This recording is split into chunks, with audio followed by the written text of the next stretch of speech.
Dans quelques instants, le directeur du BNP Paribas Masters, Guy Forget, va donner une conférence de presse pour faire un point sur le tournoi qui s'achève aujourd'hui. Voilà, ça sera donc le dernier poste du BNP Paribas Masters 2015. Morceau choisi, directeur du tournoi, bilan de tournoi. Ça aurait été vraiment une édition 2015 très réussie, à plusieurs titres. De découvrir cette nouvelle Accor Hotel Arena nous a posé, vous le savez, des petits soucis. On a vu l'ampleur des travaux. Il y avait encore quelques semaines quasiment 1000 ouvriers qui travaillaient, 1000 ouvriers qui travaillaient jour et nuit sur le site.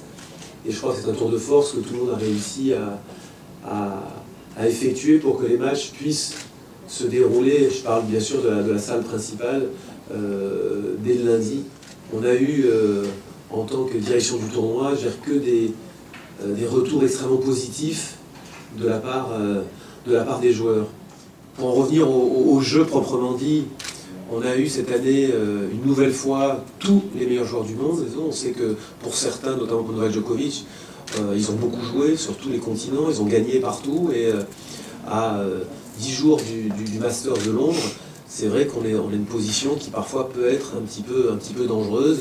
Je crois qu'il faut saluer une nouvelle fois le professionnalisme des joueurs et de l'ATP qui ont réussi à arriver sur ce BNP Paribas Master, non seulement tous présents physiques, mais avec un niveau de jeu. Et là, je parle en tant que connaisseur, passionné et spécialiste du tennis. J'ai probablement vu les plus beaux matchs dans ce tournoi depuis que je suis directeur de tournoi. Aussi bien chez les Français que les gros chocs qu'on a eu de la part des meilleurs joueurs du monde.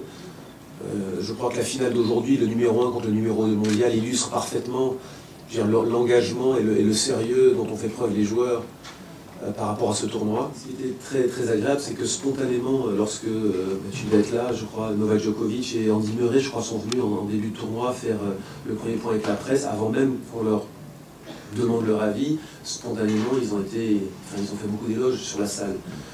Pour deux raisons. La première, parce que je crois que visuellement, cette unité de couleurs sombre, anthracite, noire, d'abord, donne vraiment un contraste saisissant à la salle, notamment par rapport à la balle jaune qui ressort très très bien justement sur ces gradins.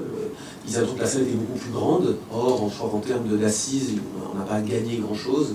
Les sièges sont plus grands, plus confortables. Et après, je reviens aussi sur la manière dont on a traité la mise en scène. Là encore, ils ont vraiment fait que des éloges sur le travail des équipes.